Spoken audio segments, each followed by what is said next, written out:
Buenas noches, gracias por la paciencia a aquellos que esperaron bajo la lluvia un ratito para estar acá. Y pues vamos a platicar hoy de este montaje, el montaje del apego. El apego, les comento un poco la génesis de la obra. El apego es un montaje que surgió a partir del intercambio que realizó Teatro UNAM con Argentina en el marco del FITU. Emiliano Dionisi, argentino, vino como director invitado a dirigir a 3 actores mexicanos, Alejandro Piedras, Miguel Pérez Enciso y Guillermo Revilla. Y bueno, aquellos que tuvimos oportunidad de verla aquella vez en la sala Miguel Covarrubias, pues yo creo que generamos apego con esa obra. Y nos ha dado mucho gusto que se haya remontado, esta vez ya en temporada, aquí en Teatro UNAM. Ahora en este remontaje como director residente está Alan Uribe Villarroel. Y pues bueno, me gustaría empezar hablando un poco sobre la estructura narrativa que tiene esta obra. Tiene una estructura muy particular, es un texto dramático que, según comentaba Emiliano en alguna ocasión, fue construido primero como un monólogo. Un monólogo que de todas maneras pongo ahí esos signos de interrogación, porque me recordó un poco, ¿se acuerdan cuando hablábamos en otra ocasión de la voz humana? Esta clase de monólogos que en el fondo también son un diálogo. Son un diálogo con el espectador que está participando de la poiesis a partir de la construcción interna, narrativa de ese ausente, de ese que no está. Y pues también la figura del hijo, que es esta voz, se vuelve una voz polifónica. Es un monólogo repartido en 3 voces, en 3 cuerpos. Hay quien decía que a lo mejor son 3 edades del mismo ser. Yo prefiero pensarlas como potencialidades, ¿no? como momentos que se reparten ahí de esos flujos de afectos. Y pues está esta polifonía.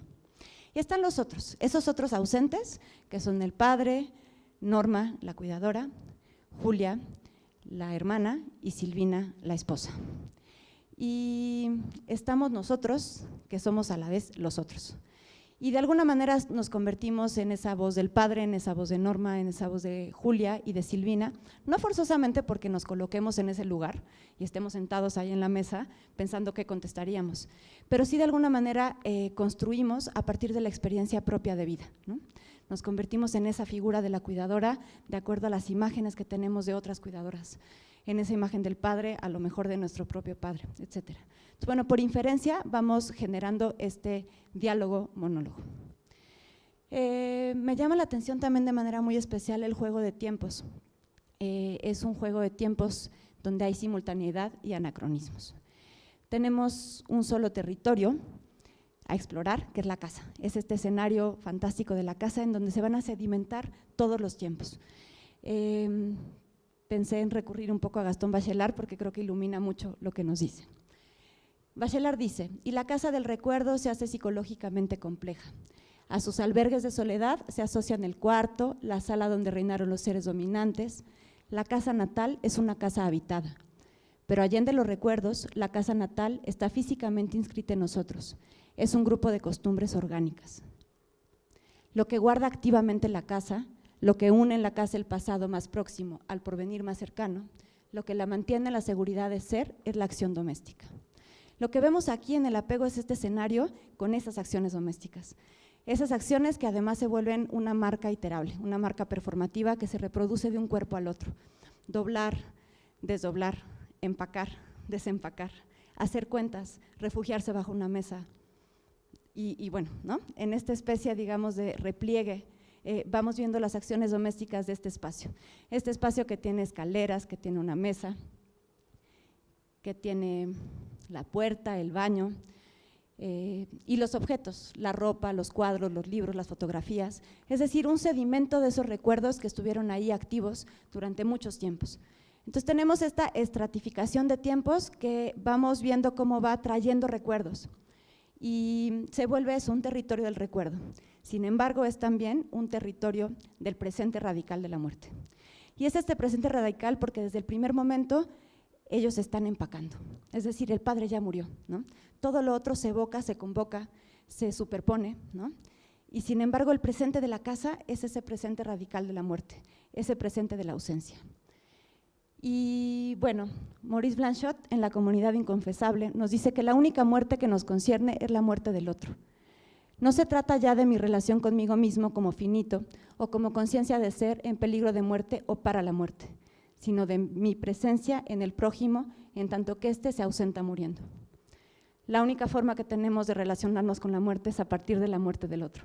Nuestra propia muerte no sabemos de ella, ni sabremos, nunca. Es la muerte del otro. Que en esta casa esa muerte, esa presencia radical de la ausencia, es la que está ahí por encima de todas las demás. Bueno, me gustaría transitar un poco hacia este tema de la figura del apego. A mí me hacía pensar mucho en las prácticas del cuidado, estas prácticas que socialmente y culturalmente tenemos también instauradas. El apego de una forma como muy básica, ¿no? Y estoy pensando en el apego primario, lo podemos definir como el vínculo afectivo que se establece con nuestros cuidadores primarios y perdura a lo largo del tiempo. ¿Quiénes son los cuidadores primarios? Normalmente los padres, pero no siempre, ¿no? Puede ser un abuelo, es decir, un hermano. Absorbemos estas formas del apego en esta primera infancia, en esta etapa no verbal, en donde de alguna manera, a partir justo del acto, del cuidado, vamos absorbiendo también este apego. El apego con nuestros cuidadores primarios construye nuestras formas de vivir el duelo también. Es decir, la pérdida está totalmente conectada a este primer apego, ¿no? Vemos a un niño de 1 año alejándose de su madre, sintiendo ansiedad de dejar de verla, ¿no? Ese es el primer duelo, separarse, poder caminar lejos a unos metros, ¿no? Entonces, los duelos están conectados a este apego primario. Al mismo tiempo, las prácticas y ejercicios del cuidado construyen nuestras formas de vivir el apego. Esos primeros apegos y esos primeros duelos que tuvimos son lo que también van a construir las formas de vivir el duelo en el resto de nuestra vida. Normalmente pensamos el duelo como la muerte, siempre ligada. Y sí, pero no forzosamente estamos hablando de esa muerte absoluta, ¿no? Puede ser un cambio de casa, un cambio de escuela, dejar el pañal, es una forma de duelo, ¿no? Entonces, pensemos en todos esos duelos y todos esos apegos de distintos niveles. Y bueno, una cosa interesante es que nuestros cuidadores primarios satisfacen estas necesidades básicas, ¿no? Si se fijan, pensamos en la alimentación, justamente en el baño, ¿no? En la higiene, el baño, la higiene, el alimento, el sueño, me estaba faltando. Los patrones de sueño también están regulados a partir de nuestros cuidadores primarios. Y entonces así podemos también empezar a pensar en la práctica del autocuidado que me gustaría traer aquí a colación. El autocuidado lo absorbemos, sí, en este apego, pero lo absorbemos también como una forma relacionada con el cuidado del otro. Es decir, entrenamos poco o hablamos poco del autocuidado. Pensamos que autocuidarnos tiene que ver con cuidarnos a partir de lo que otros nos han cuidado, ¿no? Tenemos todos internamente estas voces de padre o madre diciéndonos ponte el suéter, ¿no? Hace frío. Tenemos estas voces que dicen estás enfermo, cúrate. Y es que una de las cosas más fuertes en nuestra sociedad actual tiene que ver con esta enseñanza del cuidador que siempre procura el bienestar. Claro, de manera lógica pensamos que el cuidado es procurar bienestar. Sin embargo, también hay que pensar que el ser humano tiene malestares. Me gustaría traer un poco aquí a colación esto que está sucediendo actualmente con una sociedad en donde el cuidado implica también disminuir o evadir el dolor, ¿no?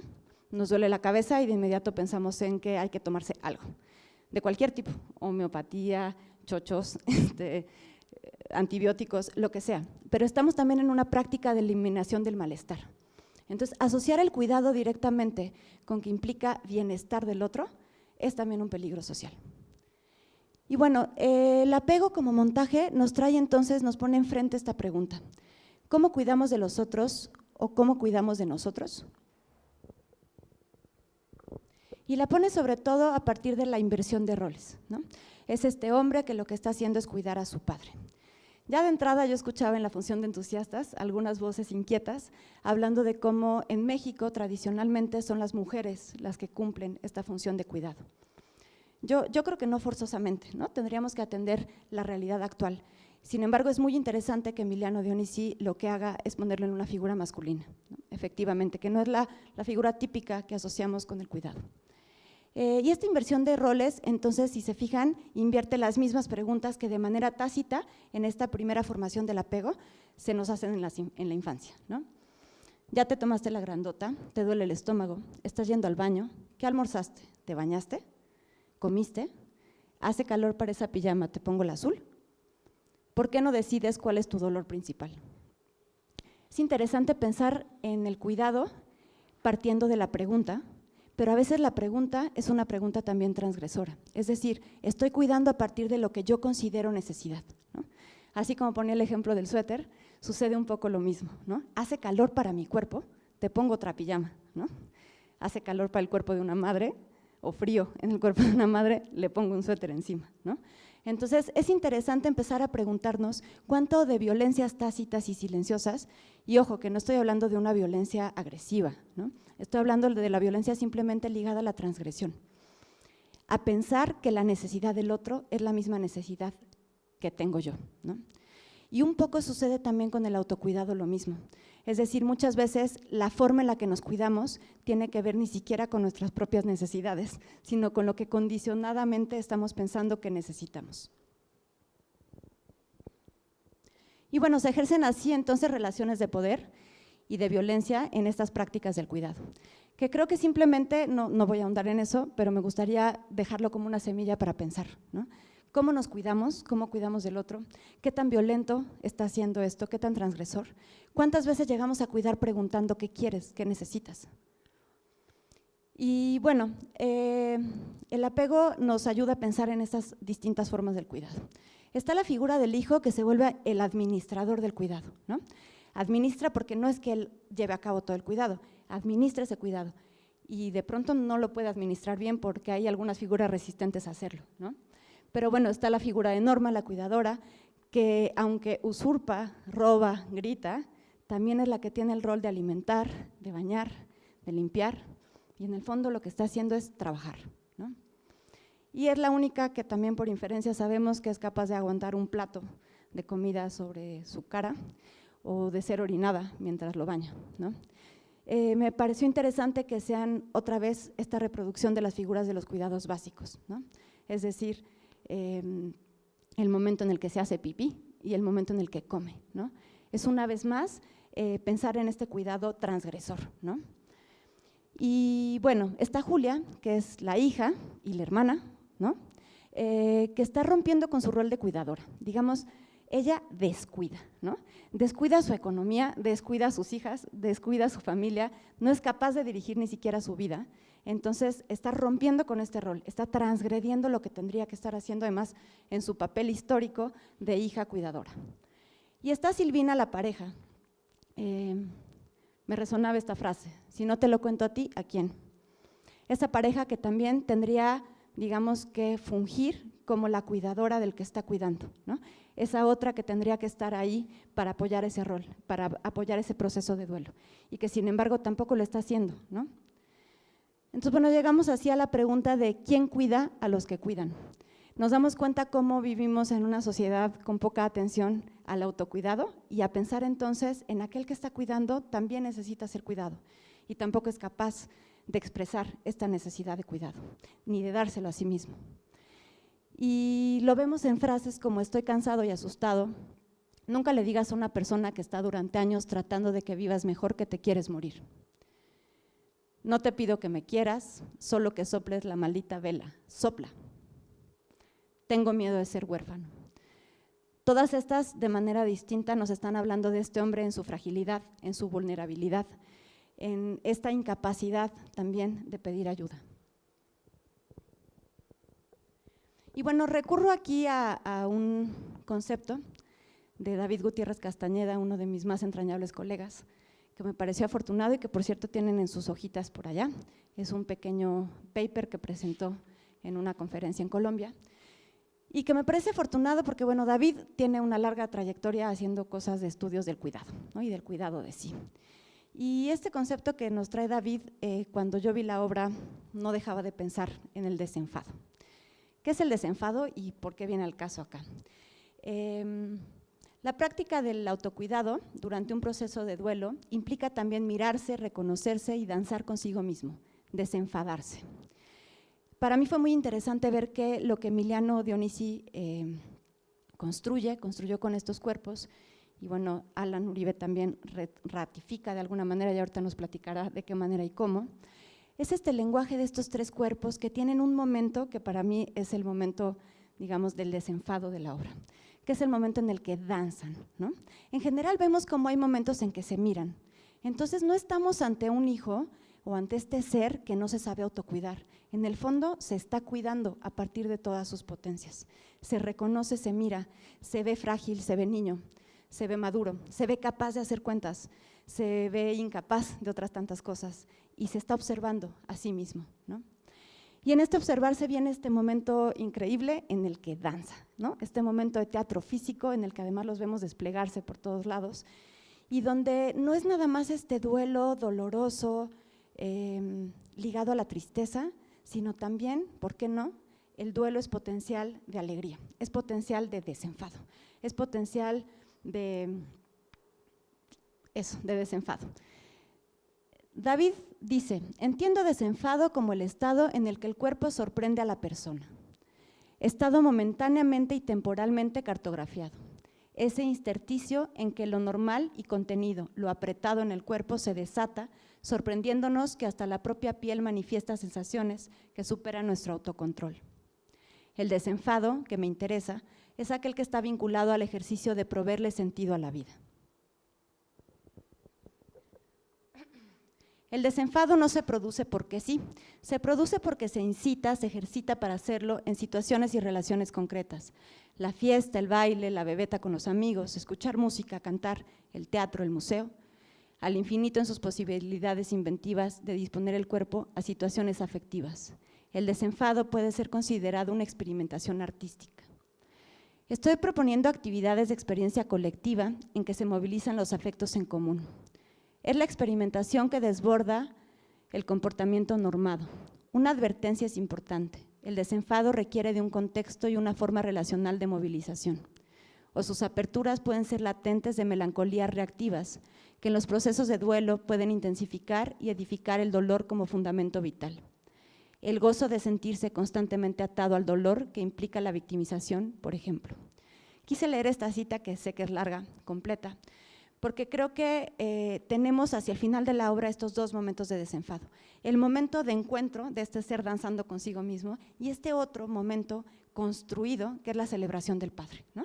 Que sería, digamos, socialmente un momento de desenfado, ¿no? Si lo viéramos así, es esta fiesta en la que se está celebrando y que sin embargo los cuerpos no están desenfadados, ¿no? Los cuerpos están ahí en una tensión máxima y donde efectivamente flota por ahí el fantasma de esta victimización, ¿no? Es ese padre que ya está frágil, que ya no puede ni soplar la vela, pero que hay que celebrar, ¿no? Hay que celebrar porque está llegando hasta ese momento de su vida y hay que aguantar además en la casa, en este lugar de sedimento de tantos tiempos, hay que aguantar todas esas presencias que pueden transgredir y irrumpir también, ¿no? Y bueno, me gustaría, ya casi vamos cerrando, pero me interesa mucho dejar esta semilla del desenfado. El desenfado como un proceso de duelo. El desenfado como parte de este duelo que va de lo individual a lo colectivo. Estamos viviendo tiempos de duelo permanente, ¿no? Estamos en un país donde de pronto se pueden abrir socavones en la tierra y no solamente en la tierra, sino metafóricamente casi en cualquier lugar, ¿no? La desaparición es el pan nuestro de todos los días, los duelos están ahí, ¿no? Y sin embargo, socialmente no nos podemos quedar viviéndolos desde esta victimización. Creo que hace falta desenfadarnos un poco, hace falta mirarnos, tocarnos, danzar con otros y con nosotros mismos. Hace falta conectar entonces también con nuestras prácticas de autocuidado y con la forma de cuidar. Hace falta pensar entonces quizá en el cuidado doméstico, ese pequeño chiquito de nuestras casas, ¿no? Y en las formas en las que estamos educando a nuestros hijos y a nuestras familias, ¿no? En las que estamos viviendo localmente esas formas de apego y de duelo. Quizá si vamos transformando esas, vamos transformando colectivamente eso que tanto nos preguntamos cómo hacer, ¿no? Desde dónde solucionar. Quizá desenfadarnos juntos sería un buen principio. Y bueno, Sueli Rolnik dice, hablando de la potencia del arte y hablando de la potencia del teatro, que me parece que esta obra lo guarda, ¿no? lo guarda como potencia. Dice, si el arte puede algo, es tornar este algo sensible en aquello que atraviesa el cuerpo, que lo coloca en jaque ante las cifras actuales y le causa malestar y lo hace especialmente vulnerable. Y cuando una obra es portadora corporalmente de este enfrentamiento, ella tiene el poder de abrir espacios potenciales de enfrentamientos. Ella, ante nosotros, convoca nuestras capacidades sensibles, haciéndonos vulnerables a las fuerzas del mundo, tales como atraviesan nuestros cuerpos, manteniendo el valor de crear las compensaciones necesarias también en nuestras vidas. Todo lo contrario a entretener, mantiene nuestra ilusión de la curación o el deseo de elaborar.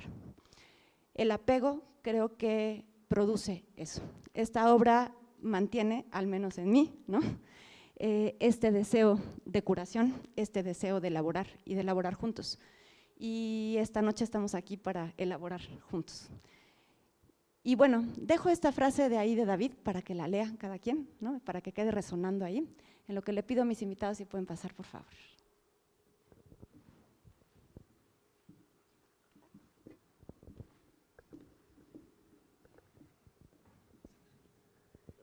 Donde sea, sí. Siéntanse libres. Aquí hay agüita también, si alguien quiere. ¿Agua? ¿Sí? Bienvenido. Alejandro, eres Alejandro Gama, ¿verdad? Para no confundir.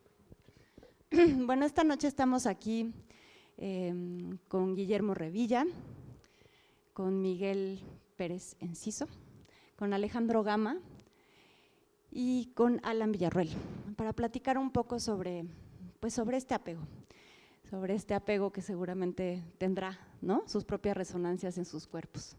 Entonces, me gustaría iniciar sobre todo a nivel de actuación. Decíamos ya que esta obra es una obra que tuvo una primera etapa y la experiencia que tuvieron ustedes directamente en el montaje. En algún otro foro, en algún momento comentábamos acerca de la complejidad que implicó para Emiliano y para ustedes los actores tener un tiempo de producción tan pequeño, ¿no?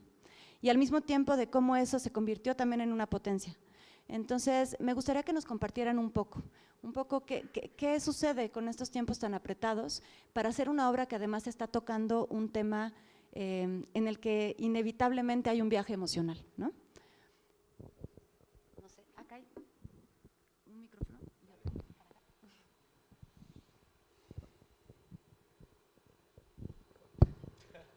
Bueno, hola, buenas noches. Hola. Bueno, a nivel del proceso, lo que hablábamos aquella primera vez, es que tener un tiempo tan corto para montar algo. ¿Cuántas semanas fueron? 3 semanas, la primera vez que la hicimos en febrero.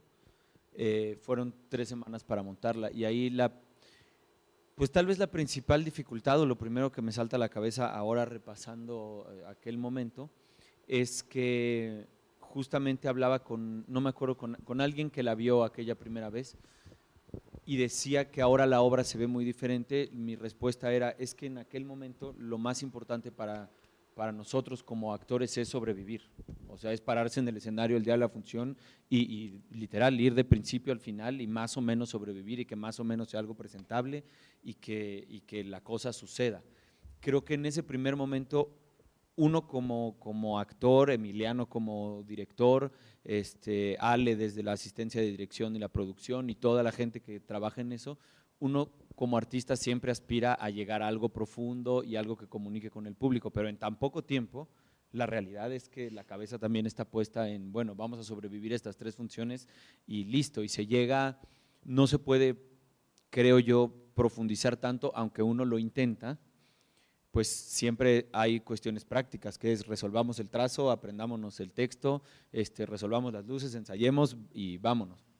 Y creo que el privilegio que estamos teniendo ahora, porque es un privilegio, es haber tenido otra vez un tiempo corto, porque otra vez fueron como 3 semanas, pero ya sobre una base que habíamos puesto. Entonces, mucho el trabajo de este remontaje, del trabajo de Alan, ha sido ir profundizando ciertas líneas que ya estaban y sobre todo cuestionando cosas de lo que hicimos aquella primera vez. O sea, ¿por qué hicimos esto? ¿Esto por qué eso? ¿Esto qué significa? Y entonces ir encontrando nuevas cosas, dándonos cuenta de cosas que no habíamos visto aquella vez. Y creo que ahora llevamos 8 funciones. Llevamos 8 funciones y ahora poco a poco nos empezamos a dar cuenta de más cosas y el material empieza a sentarse. Y hablo por mí, pero ahora Mike dirá cuál está siendo su experiencia. Pero justo creo que uno empieza el texto empieza a revelar cosas que antes no se habían revelado. Cada función uno dice cosas y uno dice, ah, claro, es que digo esto y esto está conectado con esto, y entonces aquí el camino del personaje es este, que la primera vez con 3 funciones pues es realmente imposible darse cuenta. Y nada más termino diciendo que efectivamente es un privilegio, porque ya es muy difícil hacer obras de teatro que rebasen una temporada, o sea, que tengan una temporada como la que vamos a tener ahora de 21 más las 3 que dimos, 24, o sea, es muy difícil. Actualmente las convocatorias, la mayoría de las convocatorias te están dando 12 funciones, 16 funciones, entonces para uno como actor y para todo el equipo creativo es difícil profundizar en el material. Entonces creo que es un gran privilegio tener esta oportunidad de volverla a hacer.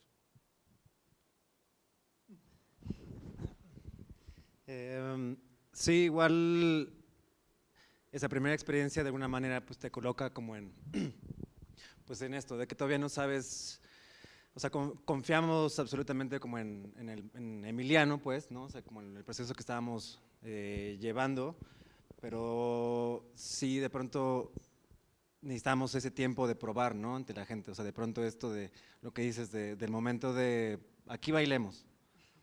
Ok, bueno, y aquí vamos, o sea, y a la par de que íbamos como construyendo las escenas del texto dramático, a la vez de pronto había estos juegos de, como la descarga, pues, ¿no? El pleito entre el personaje consigo mismo, y todo se va como uniendo poco a poco, ¿no? Como se va armando la obra por fragmentos, entonces de alguna manera pues es difícil como verla en su totalidad, que ahora justo la diferencia es que se vuelve una unidad, o sea, porque por más que, digo, claro que la obra siempre la ves, o la tratas de ver como una sola historia, justo en el cuerpo, lo que te atraviesa, todavía había una sensación, al menos en mí, como de, ok, de aquí a aquí, y aquí termina, ¿no? Por ejemplo, ahora que dices de cómo este personaje se veía a sí mismo y cómo yo me relacionaba con ellos. Yo al principio trataba de, pues más bien colocarme yo o sea, en mí, o sea, en este personaje y su relación con su papá y con los otros interlocutores, que a mí igual me toca con Silvina, que es su pareja, y más que nada con el espacio, ¿no? O sea, con la casa, como decir, bueno, ¿cuál es la acción principal? Que es empacar esto y tratar de desapegarse, y cada objeto, bueno, me remite a un recuerdo, pero en esa primera temporada sí me quedé yo más como relacionándome pues conmigo y con el espacio, y ahora lo que me permitió este tiempo de lo que tuvimos de febrero a ahora, pues sí también pues me fueron cayendo más conciencia de muchas cosas.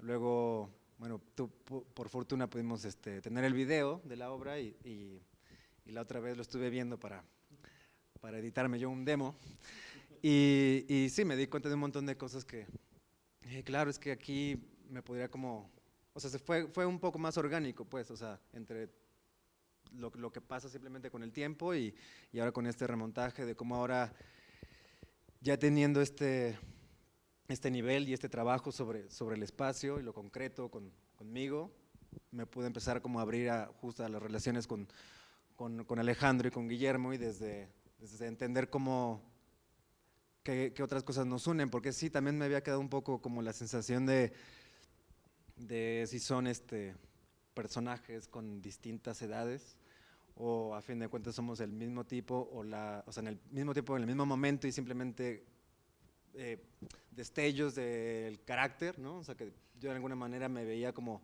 que era esa parte que se podía dar chance de explotar, y darse esa oportunidad de violentar y yo me sentía como una manifestación eso, como de lo que no puedes de pronto sacar socialmente para comportarte bien. Y intentaba de encontrar esa como, pues esos matices distintos con ellos, ¿no? Como eran, o sea, sí saber si de alguna manera, cómo nos uníamos, pues, o sea, hace poquito nos preguntaban que en esta temporada como que se nota un poco más que sí somos el mismo. La vez pasada, de alguna manera Emiliano decía que igual no importaba tanto si la gente salía pensando si eran 3 hermanos o no, igual también ¿cómo se dice? La imagen que teníamos de donde está el nombre, el plotter, ¿cómo se dice la imagen? La publicidad. Sí, o sea, era una foto como de 3 hermanos, ¿no? Entonces como que, porque a fin de cuentas la historia se contaba, ¿no? O sea, era como, a fin de cuentas es alguien en este cuidado y cómo tiene que irse despidiendo del padre.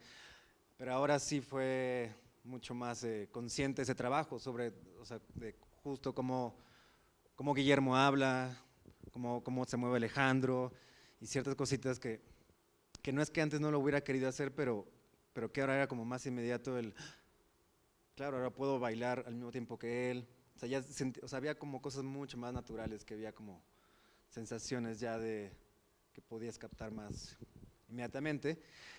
Y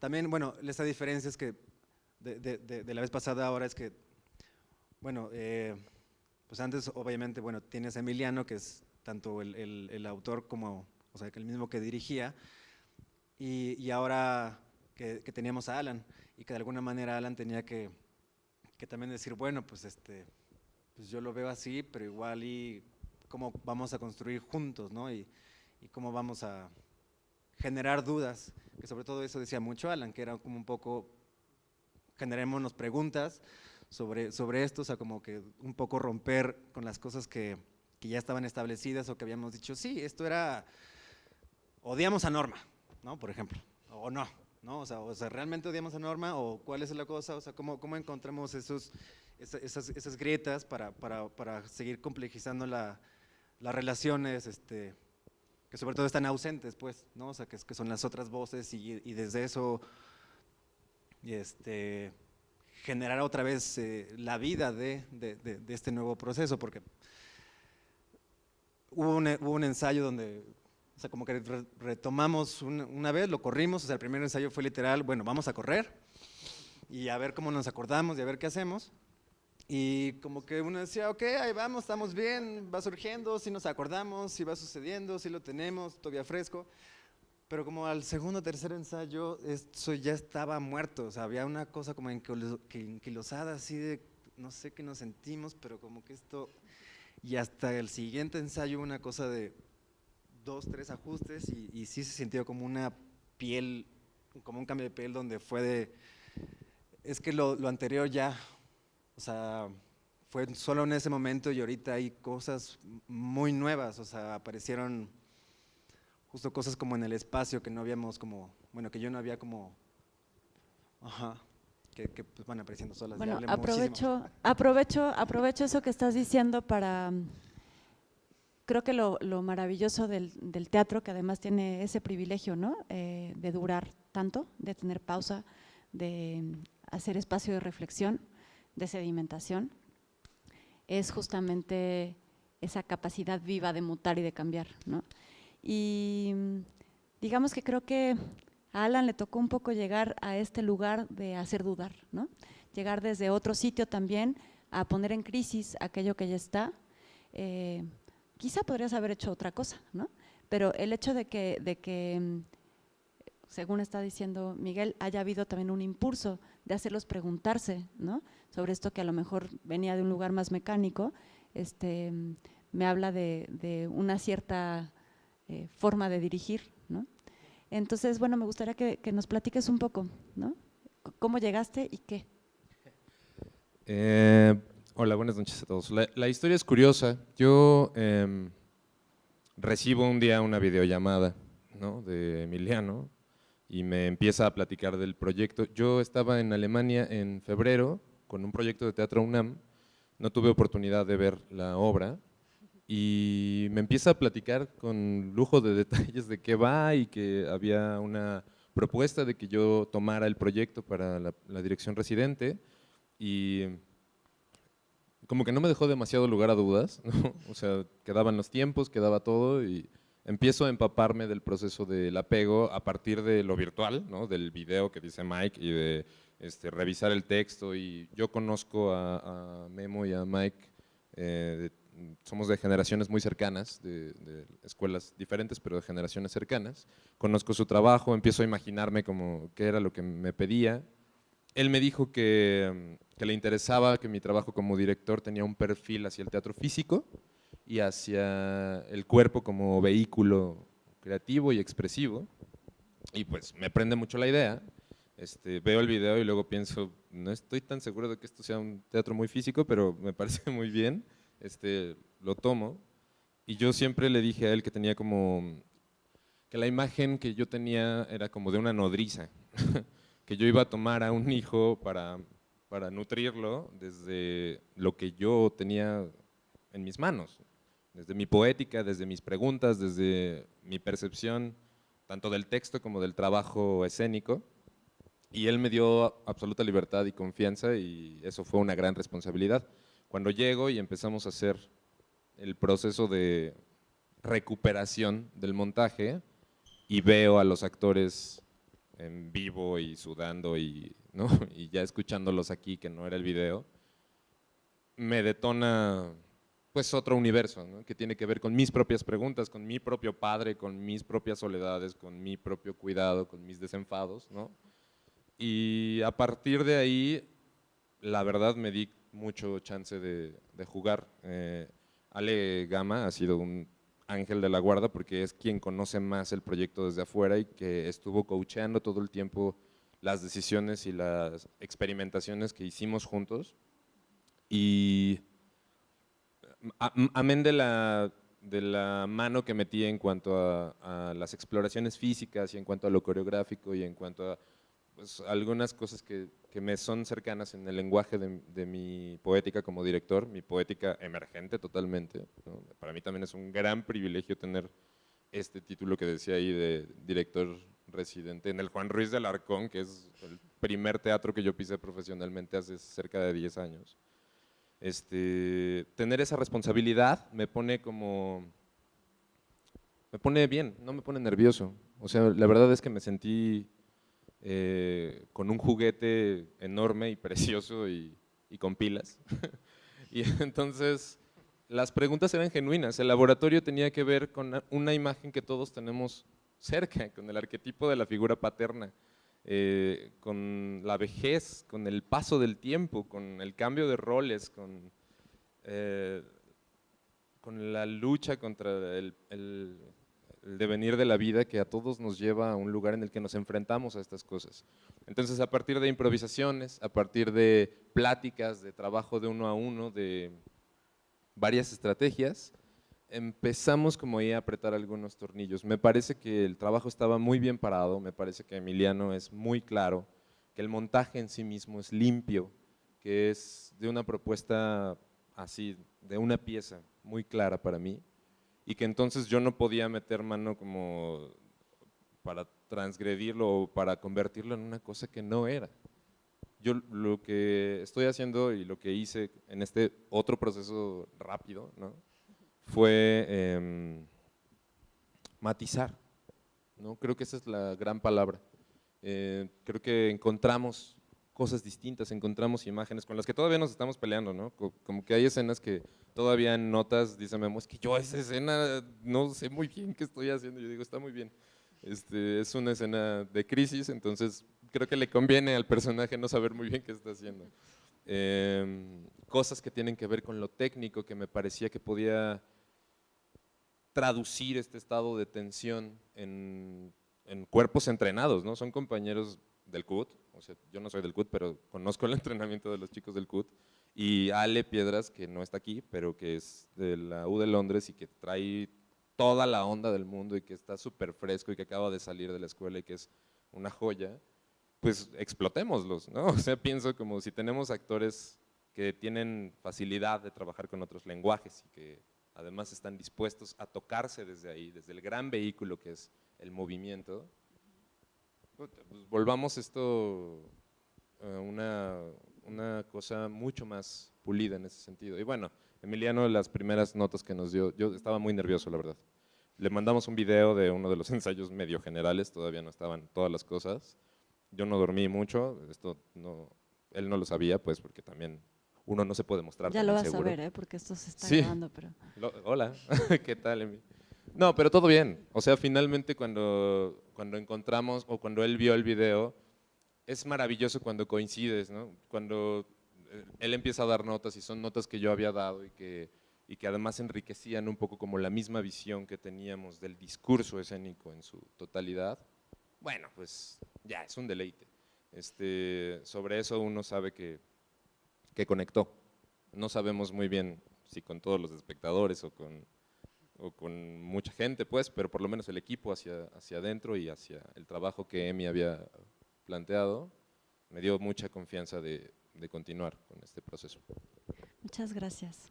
Y bueno, Alejandro Gama, platícanos, tú has tenido como creo que es bien privilegiado, ¿no? Ese lugar también de observar hacer, digo, por supuesto, con una serie de injerencias también ahí, pero este lugar de la asistencia, ¿no?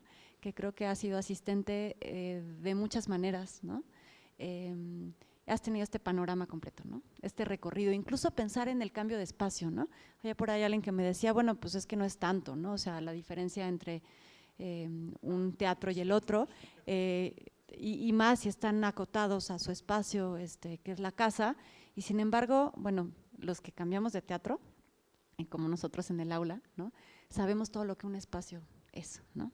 Y es todo un cambio, ¿no? Entonces me gustaría que nos platiques un poco desde este lugar, ¿no? De la asistencia de producción, que pues un poco, brevemente, para que también podamos pasar ya micrófonos. Sí, claro. Hacia… Fue asistencia de dirección, no tanto como de producción. Claro. Digo, sí tenía que checar muchas cosas de producción porque pues hacíamos como de todo. Pues en un principio, Mike mencionó ahorita algo, que fue una imagen muy bonita, que fue un cambio de piel, ¿no? Me gusta mucho esa imagen. Yo creo que en el primer momento esa piel nos funcionó mucho. Emiliano es muy específico con las notas, ¿no?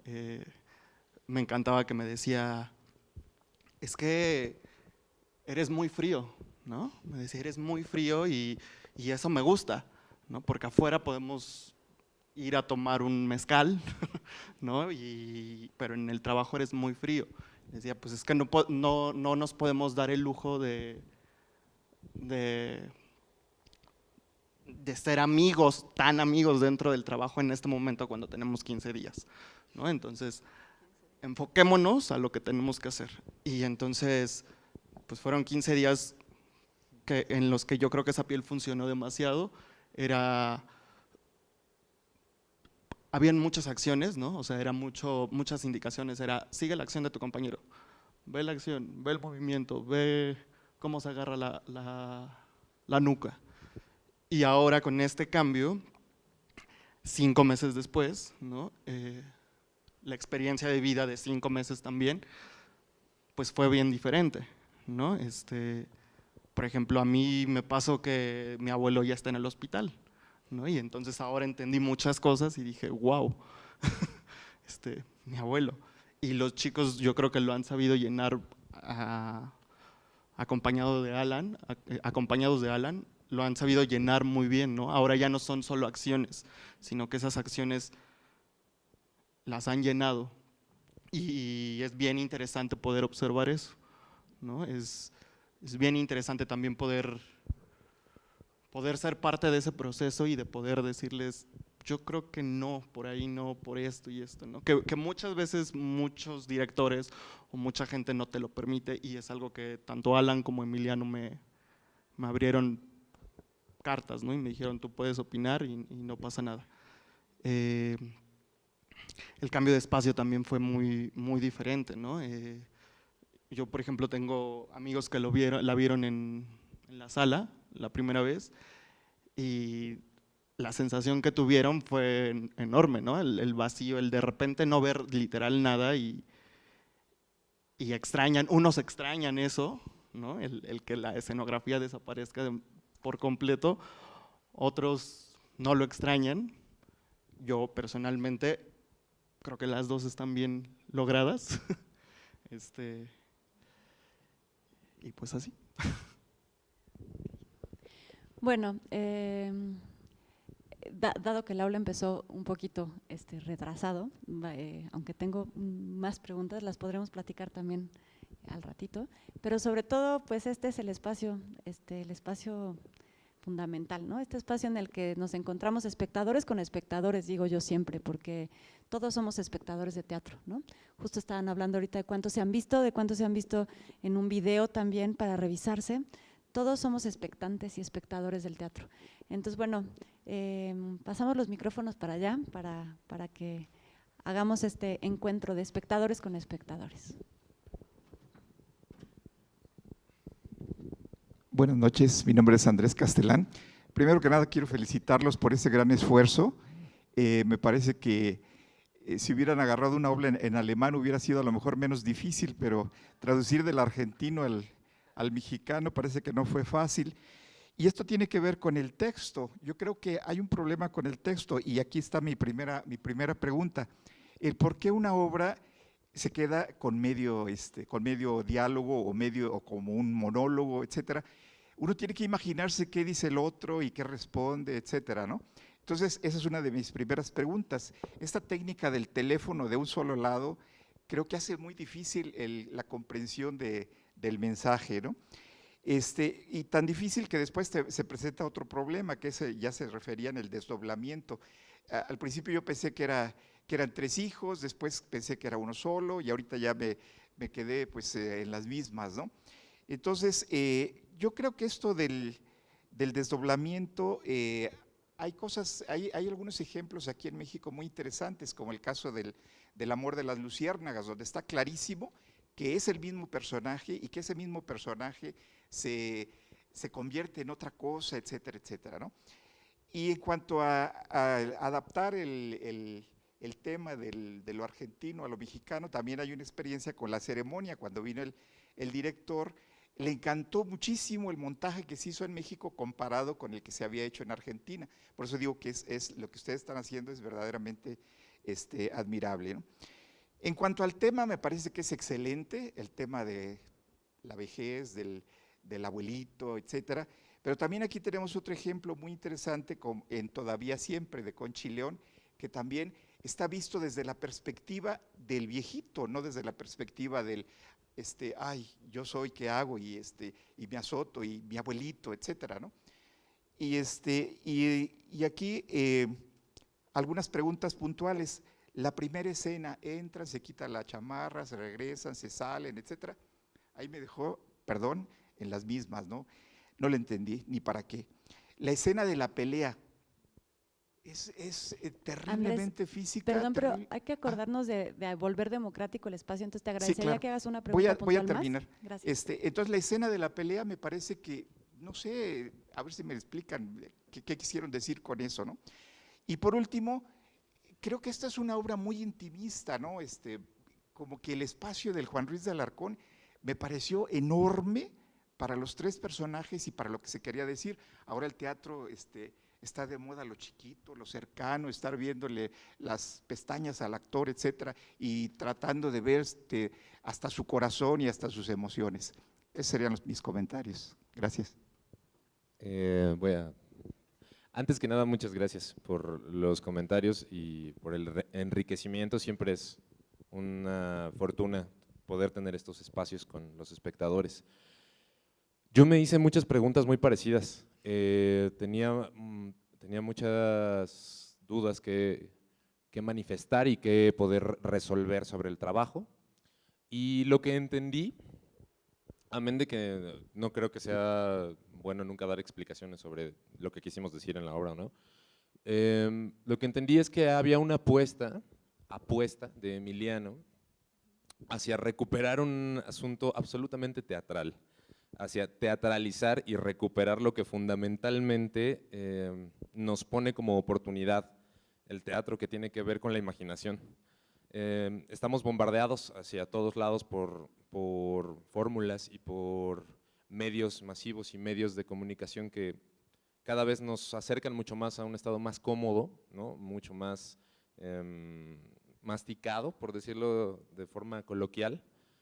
Y por lo menos en mi formación actoral y de vida, me hace recordar este tipo de montajes como ese espacio de juego en el que el interlocutor tiene que ver con la imagen que a mí me corresponde como ser humano. Es decir, la Silvina de Memo no es la misma Silvina de Mike, ni es la misma mía, ni bueno, ahora sí, ni es la misma imagen del padre. Y entonces yo lo vi como una oportunidad. Creo que estas escenas juegan, estas dos escenas en particular que mencionas, el inicio y la coreografía, juegan un poco con manifestar ese espacio psíquico del personaje y con transitar estos espacios evocativos que tienen que ver con la casa, con el ámbito familiar, el ámbito cercano, y que no necesariamente se tienen que recargar en lo anecdótico. Entiendo como el hueco que deja ahí, y también me doy la oportunidad como espectador de mi propio trabajo de revisarlo desde otro campo de lectura.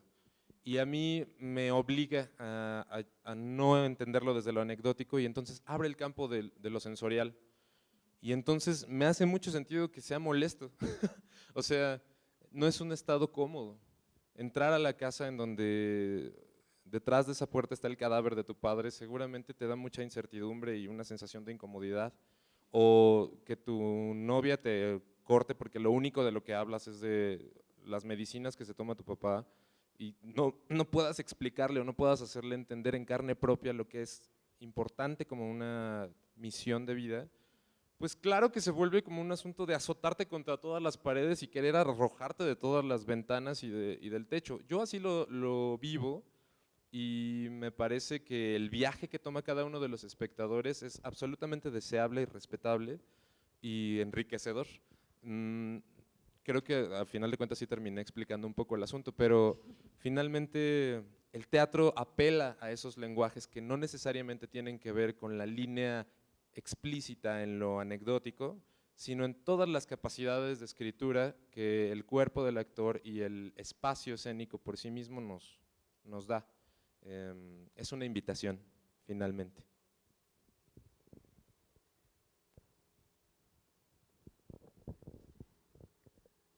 ¿Más preguntas por allá? En lo que se animan también podríamos pensarlo, Andrés, desde el lugar del espectador emancipado, ¿no? Del que habla Rancière. A mí me hacía pensar mucho, ¿no? En esta idea, Jacques Rancière dice, el espectador compone el poema con el poema que tiene delante, ¿no?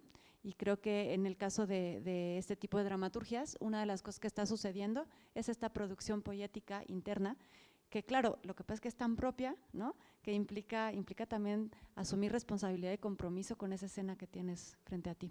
Luis. Gracias. Una pregunta para Alan. Me gustaría conocer y que nos compartieras cómo fue el trabajo con Tenzin Ortega, el diseñador de escenografía y de iluminación, si mal no recuerdo. Me parece que el espacio y sobre todo la iluminación, también acompañada del diseño sonoro de Jicoténcatl Reyes, da un timing, da un ritmo muy particular que acompaña todo este trabajo físico, toda esta construcción imaginaria. Me parece que la iluminación ahí es bastante atinada en un sentido, no de si me gustó o no, sino de qué medida, en qué manera sirve a la escena, ¿no? a todo esto que nos están compartiendo. Entonces eso, que nos pudieras contar cómo se constituyó este espacio escénico y este imaginario que también ayuda al desdoblamiento de los personajes. Hay que decir que cuando que yo llego al remontaje, y Tenzin también es muy cercano a generaciones mías, es una persona con la que he trabajado antes, y Hiko igual. Entonces hay un lenguaje, ¿no? Creo que podemos comunicarnos, y creo que ellos tenían una maqueta, una creación muy redonda, pues, en tanto a lo que querían. Y es un espacio difícil, cómo encontrar la intimidad dentro de este espacio tan abierto, ¿no? Y cuando hay un abismo oscuro alrededor. Y lo que yo veía, lo que yo vi con el trabajo de Tenzin en particular es que creó un oasis. Parecía que esta casa se convertía en un oasis en medio de tanta oscuridad, y además generaba una especie de embudo. Todo el espacio tan grande, tanto la Covarrubias como el Juan Ruiz son gigantes, y todo está hecho como para que la atención vaya en forma de embudo hacia allá, como la vida de este pobre vato, ¿no? Todo se ha vuelto como un cono hacia una persona que está ahí y que no la vemos, ¿no? Que solo él lo ve como lo ve. Me parece un trabajo atinado, me parece un trabajo acertado. Me parece que todavía ellos se siguieron haciendo preguntas en este remontaje sobre si era lo más adecuado, si los volúmenes, ¿no? Decía Hiko, es que aquí no estoy tan seguro de que suene como a un track significativo, no sé qué. Y eso me emociona, ¿no? Tener como ese diálogo con ellos. Y lo que yo percibí y que me pareció encomiable de su trabajo era lo evocativo. O sea, en algunos momentos uno puede hasta percibir el olor de una casa vieja, o el olor de la fiesta, o los taquitos que están puestos ahí, ¿no? O sea, como que a partir de la información que nos da el texto y las texturas y los tiempos que escogen ellos como creadores para incidir en el lenguaje desde su campo de trabajo, me llevan un poco de la mano. Y sigo viendo la casa, pero no es la casa todo el tiempo, es la casa de día, es la casa cuando el padre murió, es la casa cuando él era niño, es la casa cuando llega la cuidadora, es la casa de noche, es la casa a media luz, la puerta cuando se abre y la luz que viene de afuera. No sé, a lo mejor yo soy un espectador muy fácil también. O sea, soy un director joven y estoy aprendiendo mucho, pero también soy actor de formación. Y desde ahí puedo entender mucho, desde adentro y desde afuera, cómo estos pequeños elementos nutren el trabajo de quienes están habitándolo y explotarlos. Creo que es un juguete con pilas, lo que les decía hace rato. Creo que es un juguete que funciona muy bien en ese sentido y que provoca, más allá de que determine, provoca muchas cosas a partir de esas decisiones. Como para apoyar un poco también tu pregunta y la respuesta de Alan, a mí, por ejemplo, me tocó ver el proceso, ¿no? O sea, desde, ok, la obra es esta, ¿no? ¿De qué queremos hablar? Pasó algo, son anécdotas que pasaron durante el proceso. Pasó algo en especial con Tenzin que no pasó con los actores en un primer proceso, ¿no? Que Tenzin, cuando empezó a diseñar y cuando empezó a crear texturas, y te lo digo porque a mí me lo dijo directo, ¿no? Me dijo, es que la casa de mi abuela era así, ¿no? O sea, mi abuela tenía este piso, el sillón es mío, ¿no? Literal, el sillón es mío. Y entonces, cuando él escogió el diseño, yo le dije, me enseñó la maqueta, le dije, yo tengo un sillón igual. Y me dijo, es que mi abuela tenía un sillón igual, ¿no? Se lo mostré y se aferró a que fuera el sillón.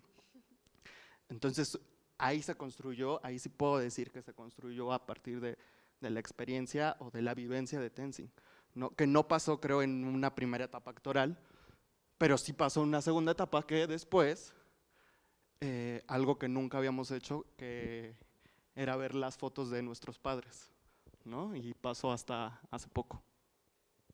Y con Hiko, pues igual pasó algo muy parecido. Hiko no pudo estar en la función, en las 3 funciones la primera vez, y esta vez que la vio, para él fue muy fuerte, ¿no? Había pasado por un proceso familiar pesado unos meses antes, y literal a mí lo que me dijo fue, qué bueno que no la vi hace 5 meses.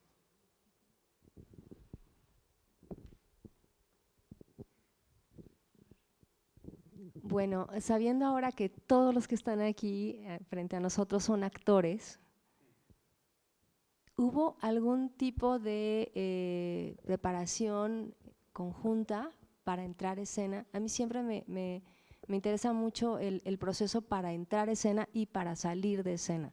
Me parece que también como en este proceso de la creación de un personaje, me parecen fundamentales estos dos espacios, el entrar, el pre y el post. ¿Hubo, ustedes como actores todos, tuvieron algún tipo de preparación conjunta para estos dos tiempos?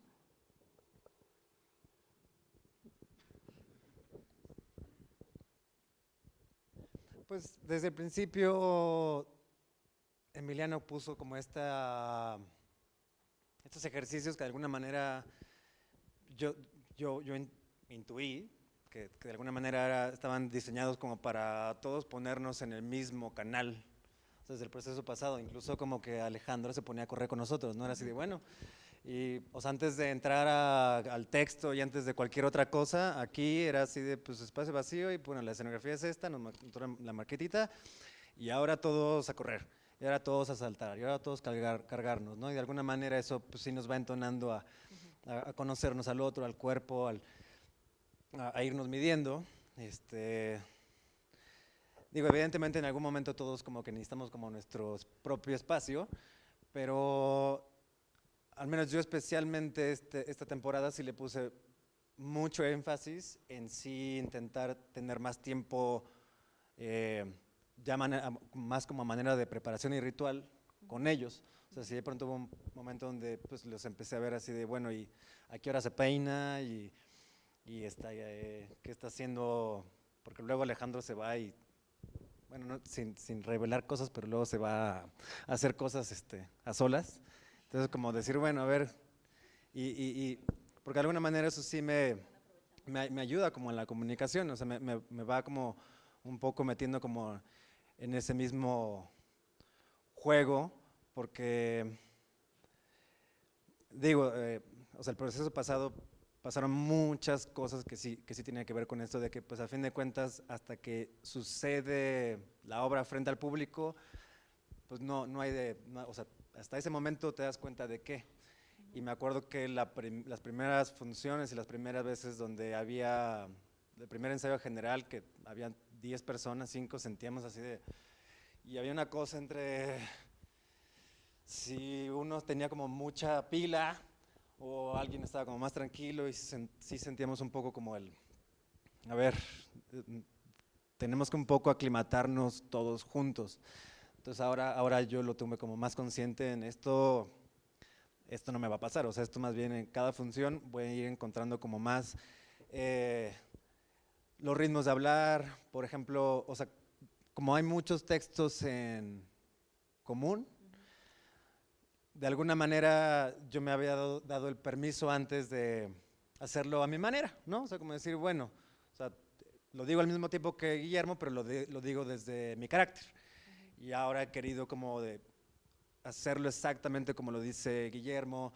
Ahora nos estamos dando chance también de jugar a otros textos, que también surgió de un ejercicio que nos puso Alan, como decir, bueno, ahora improvisen con las otras escenas, así sin preparar, sin repasar texto, a ver, ¿de qué te acuerdas de esta escena? A ver, vas, tú haz la escena de Guillermo. Y ahora es algo que me ha gustado mucho de ese juego, porque de alguna manera me hace más consciente sobre tener fresco qué se está diciendo, que sea como primera vez, ¿no? Y de ir al mismo tiempo que él diciendo, cuando Guillermo repasa texto, yo repaso el mismo texto, Alejandro si se pone a correr, me pongo a correr con él, y esas cositas. Yo una cosa muy rápido. Bueno, en el pre, o sea, para preparar la obra, incluso decía, no sé, es una coincidencia linda de la vida que estemos hablando ahora de la obra aquí, donde la obra principalmente fue creada aquí, en este espacio. O sea, aquí pusimos la primera maqueta, aquí trazamos por primera vez el espacio, y la primeritita vez que que corrió, y digo corrió, que no sabíamos el texto y que lo dijimos aquí de principio a fin, fue aquí. Yo creo que una de las virtudes del trabajo de Emiliano fue que él es una persona muy práctica, yo diría. Él, sabiendo el poco tiempo que tenía, yo creo que él vino con una idea muy clara. Incluso, y eso lo conecto con la pregunta anterior, en la sesión de la función para los entusiastas, Ale Gama, nuestro otro compañero actor, hablaba de que… No, Ale Gama, no Ale Piedras, perdón, nuestro otro compañero actor, hablaba de que uno de los motivos para tomar la decisión de que hiciéramos 3 actores lo que es un monólogo había sido una necesidad de producción. Es decir, no tenemos tanto tiempo, entonces dividamos el monólogo, dividamos la carga de trabajo para llegar más fácilmente a un resultado. Entonces creo que él es muy práctico y muy inteligente, y él más o menos sabía hacia dónde quería llevar el montaje. Por eso empezamos a hacer este tipo de entrenamientos que menciona Mike, que básicamente era para alcanzar un lenguaje común entre los 3 y más o menos irnos entonando a los 3. Y ya después, en el pre de las funciones muy específicas, una cosa es conocernos en los ensayos, pero todos los actores tenemos nuestras mañas de actor de antes de entrar a escena. Entonces eso es algo que todos los actores del mundo tienen. O sea, hay un actor que siempre le gusta hacer esto, hay otro que siempre le gusta hacer esto, y creo que lo que ha funcionado es que a partir de una escucha y de un acuerdo no, o sea, nunca lo expresamos como tal, ¿no? Un acuerdo tácito, poco a poco, observándonos cómo calienta cada quien, nos hemos dado cuenta de varias cosas. Ale siempre va al mismo lugar, yo siempre soy el último en llegar al teatro, yo siempre llego, pero sí, siempre llegamos, Mike y yo estamos los dos en el camerino, y Mike es como una especie de satélite que va viendo lo que hace Ale y en algunos momentos empata con Ale, luego ve lo que hago yo y en algunos momentos empata conmigo, pero siempre coincidimos los 3 antes de empezar la función en el mismo lugar, y siempre Mike nos pone el puño antes de entrar o sea, siempre hay una especie de saludo antes de entrar a la función en el que nos hace saber que los 3 estamos ahí en el mismo canal con los demás y vamos para adentro. O sea, así ha sido la configuración en esta obra. Y siempre salimos los 3, salimos directo al camerino y hay un sentarse ahí, y hay una pequeña reunioncita, por muy mínima que sea. O sea, nunca nadie, al menos hasta estas 8 funciones que van, llega, se cambia y sin hablar con nadie se va. O sea, siempre hay un momento de sentarnos todos y entra ya sea Gama o ya sea Alan, entran, hablamos, aunque sea muy rápido, de lo que fue la función y partimos. Siempre ha habido esta ritualidad. Y algo que se me quedó en la cabeza y quiero mencionar sobre la pregunta anterior, que lo conecto con lo que acabo de decir, hubo una necesidad de producción tal vez en esta división del monólogo, como también en la cuestión del teatro grandote, que me quedó, pues también hubo una necesidad de producción. Muchas veces las obras y los procesos están determinados por la producción, y muchas veces la parte artística viene un poquito detrás de la parte de producción. ¿A qué me refiero? Esta obra se produjo en el marco del Festival Internacional de Teatro Universitario. Entonces, en ese marco se hacen estos intercambios y se hacen estos montajes, y a nivel de producción, la UNAM planea esos montajes para estar en esos teatros. O sea, un poco nos dieron a escoger, me acuerdo, entre y la Covarrubias, pero a Emiliano le dijeron, bueno, vas a ver y la Covarrubias, pero quieres la Covarrubias, ¿verdad? Te encantó la Covarrubias, ¿verdad? Porque hay una cuestión de planeación de públicos, la UNAM sabe la cantidad de público que viene. A la Covarrubias creo que le entran 700 personas y creo que la vieron 2,000 personas la primera vez, o sea, estuvo casi lleno las 3 veces. Entonces un poco la UNAM planea eso, si voy a traer este tipo de montaje no lo puedo traer aquí por la cantidad de público. Entonces un poco fue casi de háganlo allá. Y después, ya a partir de esa conjunción entre la necesidad de producción y la necesidad artística, vienen este tipo de resoluciones, cómo iluminar, cómo hacer la escenografía para que todo el ojo jale para allá, y en el caso de allá, bueno, tenemos el foso, entonces bajemos el foso.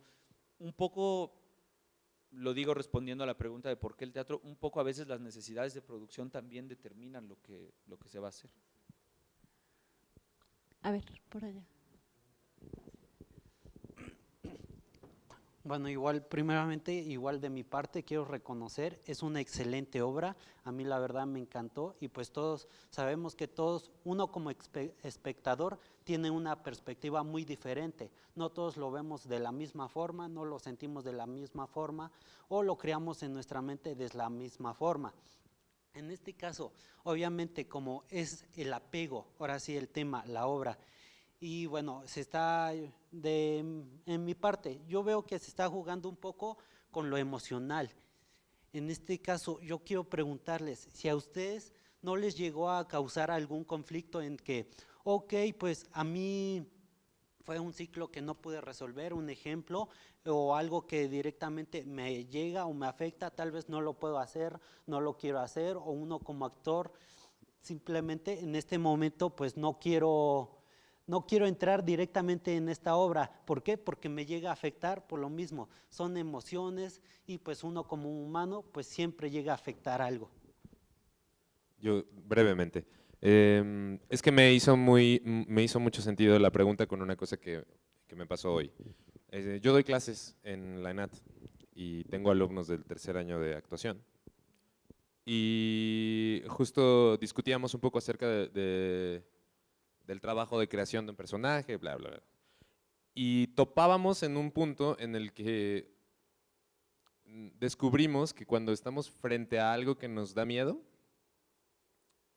y lo podemos hacer consciente y es parte de un proceso creativo, y en este caso, bueno, en el caso de la escuela formativo, pero en este otro caso creativo, es la mayor señal intuitiva de que se debe hacer.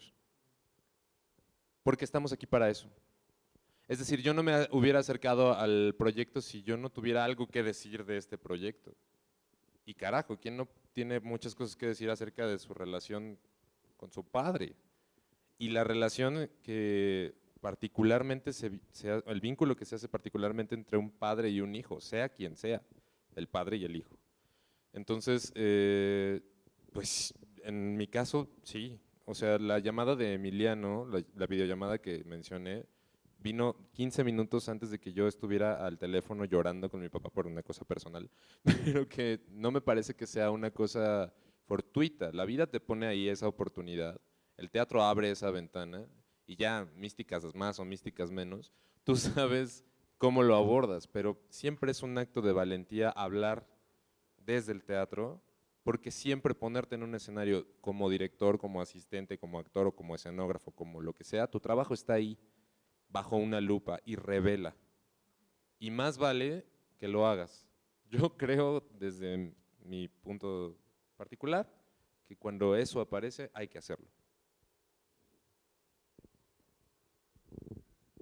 Bueno, yo muy rápido, a mí lo que me ocurrió en cuanto a resistencias es que en algún momento del proceso, de aquel primer proceso, me quedaba la sensación de ser una obra demasiado sencilla en cuanto al texto, yo decía, algo me falta, como que, sí, no tengo otra forma de expresarlo, me parecía demasiado sencilla. Y me parecía que no estaba yo como encontrando la forma de conectarme, decía, es como, la veía como una obra, no sé, eso, sencilla. Y justamente después de las primeras funciones y ahora con todo esto, he descubierto que ahí está la gran riqueza de esta obra para mí. Y ahí no solo la riqueza, sino lo muy difícil de hacerla. O sea, a mí cada vez me parece más una obra muy difícil de hacer, justo por la sencillez. Y es algo que un poco mencionaba a la vez de los entusiastas. Me parece fascinante no estar haciendo una obra donde tengamos un personaje muy malo, que sea muy malo con su papá, o que tenga un papá muy malo, o que tenga una novia muy mala, o que él sea muy malo con la novia. No, es un tipo muy normal. Quiere a su papá, le desespera a su papá lo quiere a él, pero a veces su papá pues, también es medio mala onda con él. Quiere mucho a su hermana no es que sea mala, pero pues sí tiene que cuidar 2 niños, pero pues entonces también él se siente que la debería de cuidar más. En fin, o sea, es tan normal, son cosas en ese sentido tan sencillas que eso ahora es justo lo que me parece lo más interesante de la obra y lo más complejo y lo más difícil de hacer, porque si dijéramos, claro, este tipo qué sé yo, es súper mala onda con su padre, pues eso es más o menos fácil de hacer, o sea, pones un tipo que ahí medio lo trata mal y medio, pero no es así, no es ni tan esto ni tan aquello, y eso es muy complejo, creo.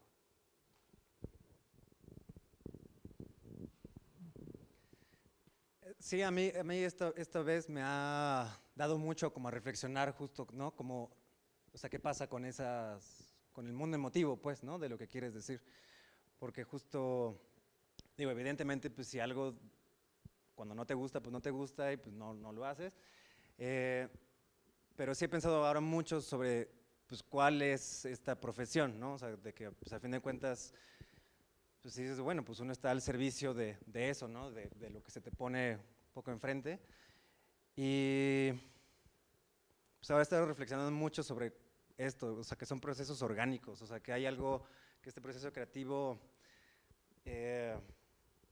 pues ¿dónde está ese botón? O sea, que justo no es algo que tú dices, bueno, hago de 7 a 3 y prendes el botón y o sea, sobre todo esta cualidad del teatro que es en vivo y es de repetición, pues a mí me ha dado mucho como a pensar en, pues en ese trabajo de cómo, de personaje, pues, de que a fin de cuentas yo puedo decir, ok, esto me compete, o qué tanto yo he estado cercano a la muerte, o cuál es la relación con mi papá, que digo, bueno, pues sí se parece o no, pero de alguna manera por ser esta cosa orgánica, pues hay cosas que, pues una función yo puedo tocar esta flor y decir, y me acuerdo de esta persona que se murió hace un año y me ayuda, pero eso no va a pasar mañana, o tal vez sí, pero en 5 funciones ya no. Y me ha hecho como mucho pensar en este fenómeno de la gente, donde decir, o sea, ¿cuál es lo bonito de ser un personaje, ¿no? O sea, que donde justo no se trata de si a mí qué tanto me duele o no, sino sí he sentido de pronto este gusto por de pronto vaciarse uno y saber que lo que uno evoca genera como un eco y una resonancia. Y no solamente con el espacio y los compañeros, sino el espectador mismo, de pronto uno decir cierto texto genera como una energía en común y una sensación en común donde incluso la gente misma te pone esa emotividad, donde de pronto sientes que la gente algo le está pasando en ese momento, o escuchas ciertos llantos o cierta risa y hay un contagio, donde entonces uno puede dejarse ir, ser ese vehículo donde dices, justo, o sea, es algo más grande que uno. Bueno, me ha pasado que justo de pronto es como, es que, wow, o sea, la pérdida de alguien, un desapego, va más allá de mi historia personal, ¿no? Y ya me perdí. Bueno, pues cuando te encuentres nos lo platicas allá afuera. Vamos a pasar ya a la cuarta sección, en la que pues los que nos están viendo detrás de cámara ya no nos acompañan, pero les vuelvo a repetir, vengan a tomarse este vinito cuando puedan con nosotros. Sí me gustaría cerrar hablando de esta complejidad, ¿no? Creo que así como el espectador está frente a ese vacío, ¿no? Frente a eso que completo, ustedes como actores también están frente a ese otro, ¿no? Y el apego nos pone enfrente esta pregunta, ¿cómo nos cuidamos, cómo cuidamos del otro, cómo atravesamos los duelos? Y pues creo que hay mucho que pensar y mucho que quedarnos ahí girando. Y pues vamos a cerrar esta tercera sesión de la 7ª temporada de La Aula del Espectador. Los esperamos para la próxima sesión el miércoles 27 de septiembre a cargo de Rosa María Gómez, y vamos a estar abordando la obra de 99 monedas. A todos los espectadores vayan a verla para que lleguen al aula listos también para poder dialogar, y si no, los esperamos en el aula para que se les sedimenten ahí algunas cosas y puedan también disfrutarla desde otros lugares. Y pues les quiero agradecer profundamente haber estado aquí. Ha sido un placer dialogar. Gracias a todos los que estamos acá sentados, viéndonos, observándonos, cuidándonos. y también de manera muy especial al equipo maravilloso técnico de este Teatro Sor Juana, que bueno, todos los que hemos estado aquí haciendo cosas sabemos que, pues eso, que tenemos un equipo maravilloso detrás que nos acompaña, que nos cuida, y también, bueno, a todas las personas que están apoyando con el streaming, que decía la vez pasada, es una especie de coreografía gigante la que hay acá detrás, en la que estamos aprendiendo apenas el pasito, pero estamos acá muy contentos de poderlo disfrutar también. Y pues buenas noches y muchas gracias.